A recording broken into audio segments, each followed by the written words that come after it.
আর কয়েকদিন পরেই শুরু হতে চলেছে তারকেশ্বরের পবিত্র শ্রাবণী মেলা। এই বছর 16ই জুলাই থেকে 18ই আগস্ট পর্যন্ত চলবে এই মহাযাত্রা। হাজার হাজার ভক্ত শ্যাওলাফুলির নিমাই তীর্থ ঘাট থেকে গঙ্গাজল তুলে বাবা তারকনাথের উদ্দেশ্যে রওনা দেবেন। তাই মেলাকে সামনে রেখে ঘাটগুলির সংস্কার, পরিষ্কার পরিচ্ছন্নতা এবং বিভিন্ন প্রস্তুতির কাজ জোর কদমে চলছে। পাশাপাশি এই বছর প্রশাসনের পক্ষ থেকে কিছু নতুন নিয়ম চালু করা হয়েছে, যাতে ভক্তদের যাত্রা আরও নিরাপদ ও সুষ্ঠুভাবে সম্পন্ন হয়। এই ভিডিওতে সেই সব গুরুত্বপূর্ণ আপডেট, নতুন নিয়ম এবং ঘাটের বর্তমান পরিস্থিতি আপনাদের দেখাবো। পশ্চিমবঙ্গে সরকার পরিবর্তন হয়েছে, তাই তারকেশ্বর যাত্রাকে আমাদের জাতীয় উৎসবের একটা তকমা দিয়েছে। সামনেই রয়েছে শ্রাবণ মাস, আর তাই শুরু হতে চলেছে তারকেশ্বর যাত্রা, মানে শ্রাবণী মেলার তারকেশ্বর যাত্রা। আর বেশি দিন নেই, আজকে হচ্ছে জুলাইয়ের 3 তারিখ, আর শ্রাবণী মেলা শুরু হবে রথের পরের দিন, মানে 17ই জুলাই থেকে।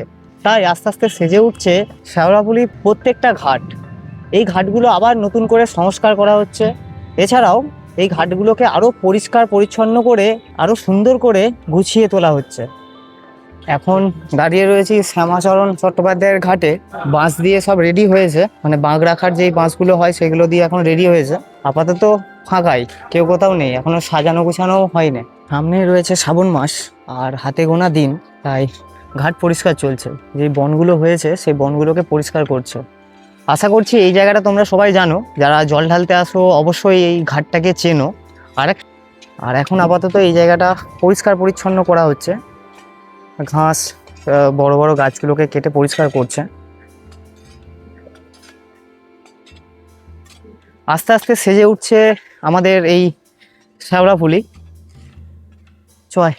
গঙ্গার এখন ভাটা চলছে, ওই জন্য জল নিচে আছে। এই বছর তারকেশ্বর শ্রাবণী মেলাকে ঘিরে বেশ কিছু গুরুত্বপূর্ণ পরিবর্তন আনা হয়েছে। পশ্চিমবঙ্গ সরকার এই শ্রাবণী মেলাকে জাতীয় উৎসব হিসাবে ঘোষণা করেছে এবং ভক্তদের আরও নিরাপদ ও সুবিধাজনক যাত্রার জন্য একাধিক নতুন ব্যবস্থাও গ্রহণ করেছে।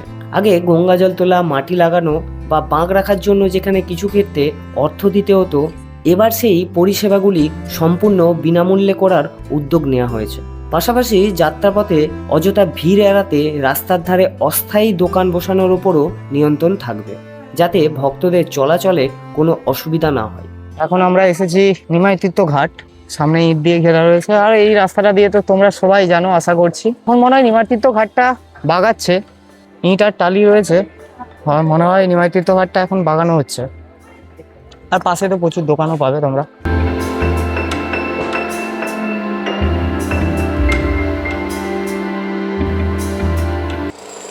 আস্তে আস্তে সেজে উঠছে নিমাই তীর্থ ঘাট নতুনভাবে। এখানে টালির কাজ চলছে, আর ওইদিকে নতুন করে আবার এই বাঁক রাখার জন্য যেই জায়গাগুলো হয় সেই জায়গাগুলোকে আবার বাগাচ্ছে। চলো আমরা গঙ্গার দিকে একটু নেমে দেখি।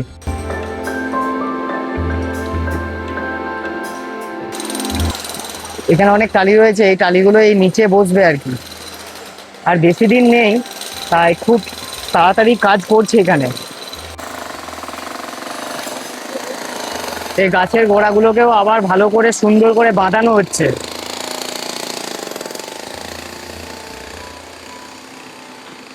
জায়গাটাকে আরো বড় করেছে, যেটা আগে ছোট পেস ছিল সেটাকে আরো বড় করে নিমাই তীর্থ ঘাটটাকে সাজাচ্ছে।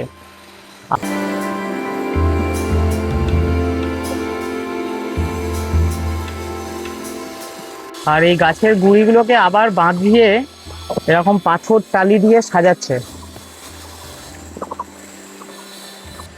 আর এখন যেহেতু ভাটা চলছে, তাই দেখতেই পাচ্ছ গঙ্গা এখন কত নিচে রয়েছে।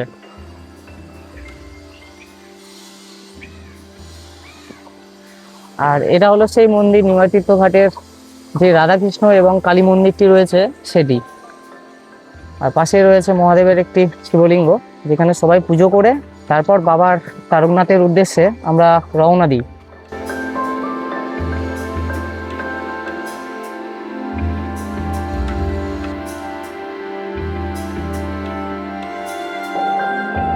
নিমাই তীর্থ ঘাটে যে সাইডে দোকানগুলো ছিল সেইগুলো উঠিয়ে দিয়েছে, আরো নতুন করে জায়গা বাড়াচ্ছে। তাই জন্য এই দোকানগুলোকে উঠিয়ে দিতে হয়েছে। কাজ চলছে প্রায় 15 দিন ধরে। এই পাইপগুলো কিসের জন্য লাগাচ্ছে বলতে পারবো না, অথবা এখানে একটা তার ঢোকাচ্ছে, এই তারটা কিসের জন্য জানি না অবশ্য।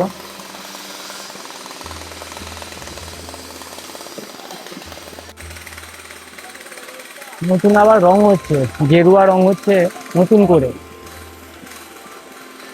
আর নয়াটিংস ঘাট এরকম করে আবার সেজে উঠছে। অপেক্ষা শুধু শ্রাবণ মাসের দিন। শ্রাবণী মেলায় অংশ নেওয়ার আগে কয়েকটি গুরুত্বপূর্ণ নিয়ম অবশ্যই জেনে রাখুন। প্রশাসনের পক্ষ থেকে জানানো হয়েছে কোনো ধরনের নেশাজাতীয় দ্রব্য নিয়ে এই যাত্রায় প্রবেশ করা যাবে না। মেলা প্রাঙ্গণ ও যাত্রাপথ পরিষ্কার রাখা প্রত্যেক ভক্তের দায়িত্ব, তাই যেখানে সেখানে আবর্জনা ফেলা থেকে বিরতও থাকুন। অতিরিক্ত ভিড়ের সময় কোনোভাবেই তাড়াহুড়ো বা ধাক্কাধাক্কি করা যাবে না। ধৈর্য ধরে প্রশাসন ও পুলিশের স্বেচ্ছাসেবকদের নির্দেশ মেনেই এগিয়ে যেতে হবে, যাতে সবার যাত্রা নিরাপদ ও শান্তিপূর্ণ হয়। এই বছর ভক্তদের সুবিধার জন্য নতুন যাত্রাপথও নির্ধারণ করা হয়েছে, তাই নির্দিষ্ট রাস্তা দিয়েই গঙ্গাজল নিয়ে বাবা তারকনাথের মন্দিরের উদ্দেশ্যে রওনা দিতে হবে। গঙ্গার ঘাটেও সতর্কতা মেনে চলতে হবে। একসঙ্গে অতিরিক্ত ভিড় করে গঙ্গা ঘাটে নামা যাবে না এবং গঙ্গার গভীর জলে যাওয়া থেকে বিরতও থাকতে হবে। অসুস্থ বা জরুরি পরিস্থিতিতে দ্রুত অ্যাম্বুলেন্স মোতায়েন থাকবে। এছাড়া পুরো যাত্রাপথ জুড়ে পুলিশ ও স্বেচ্ছাসেবকরা দায়িত্বে থাকবেন, যাতে মেলাটি শান্তিপূর্ণ ও সুশৃঙ্খলভাবে সম্পন্ন হয়। অসামাজিক এবং আইন বিরোধী কোনো কাজের বিরুদ্ধে কঠোর ব্যবস্থা নেওয়া হবে। মনে রাখবেন, এই শ্রাবণী মেলা শুধু একটি যাত্রা নয়, এটি ভক্তি, শৃঙ্খলা ও বিশ্বাসের এক পবিত্র উৎসব। তাই সকল নিয়ম মেনে একে অপরকে সহযোগিতা করতে হবে এবং প্রশাসনের নির্দেশ অনুসরণ করে সুন্দর ও নিরাপদভাবে এই পবিত্র যাত্রা সম্পন্ন করতে হবে। জয় বাবা তারকনাথ। যে রয়েছে ছোট থেকে বড় সব প্লাস্টিকের ঘটি। আস্তে আস্তে কিন্তু এই ঘটিগুলোই প্রচলন হয়ে যাচ্ছে।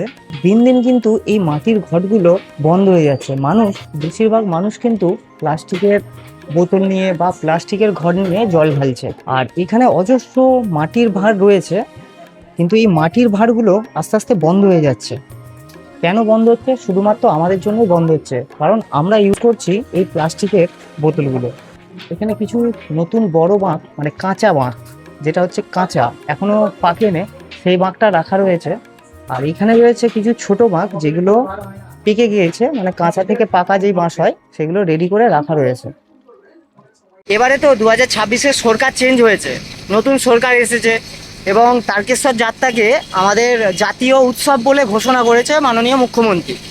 তো এর জন্য কি কি নিয়ম হয়েছে, বা শেওড়াফুলি থেকে তারকেশ্বর যাওয়ার জন্য যে নিয়ম হয়েছে, বা এই রাস্তাঘাট দেখলাম অনেক কিছু চেঞ্জ হয়েছে, তো সেটার জন্য যদি তোমার রায় কি?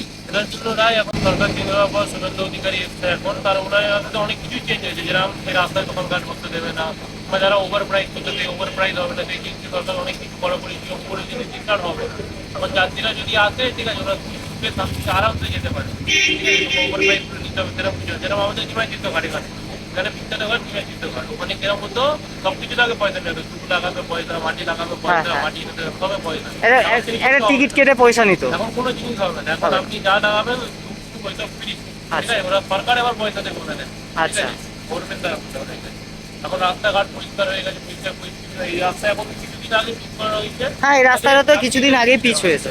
যাত্রীরা সুবিধা হয়। আচ্ছা, ঠিক আছে, এখন সরকারের সব ভালোই করছে, কোনো কিছু খারাপ যেমন কিছু করছে। ঠিক আছে, যা হয়েছে এখন যাত্রীদের সুবিধে, দোকানদারের সুবিধা দেখে সব কিছু ভালো, মানুষের সুবিধা, ঠিক আছে, সব কিছু নিয়ে সব কিছু ভেবে চিনতে আমাদের গভর্নমেন্ট এই জিনিসটা খুব ভালো করছে, খারাপ কিছু করেনি। আশা করি আরো আগে এরকম ভালো করতে থাকবে। ঠিক আছে, বাঙালির যে উৎসব এরকম এই জিনিসটাকে পরিবর্তন করে জিনিসটা এমন করা হয়েছে যেন আমাদের বাবা তারকনাথের ওইটাই যেন শেষ করতো। কেন এখানে বাঙালি যায়, বিহারি যায়, নানান জাতের জাত যায়। ঠিক আছে, যেখানে কেউ জাত দেখে না, সেরকম এটা আমাদের বাঙালি, শুধু বাঙালি দুর্গাপুজো, সেরকম এটা এখানে বিহারি যাতে পাওয়া যায়, অনেক কিরকম বুঝতে পারছে। ঠিক আছে, এখানে এই জন্য প্রতিটা একটা সুবিধে, যাতে জাতিতে কোনো কিছু না হয়, অসুবিধা, এই জন্য কোনো অসুবিধা করা হয়নি। আপনি যাবেন জল থেকে নিয়ে, শরবত থেকে নিয়ে, বাতাসা থেকে নিয়ে সব কিছু ফ্রিতে দেওয়া হচ্ছে। ঠিক আছে, এখন কোনো জিনিসটা সেরকম চার্জ করা হয় না। এখন দোকানের প্রাইস আগে যেরকম ছিল, একটা বাক্সা হাতে গেলে 5,000 10,000 হয়ে যেত, এখন সেই জিনিসটা কমানো হয়ে গেছে, ওভার প্রাইস এখন করা হবে না। এই জিনিসটা যতটা প্রাইস ধরুন 5 টাকা আমি কিনলাম, এই জিনিসটাকে আমি 2 টাকা লাগে, থেকে বেশি দাম করা যাবে না।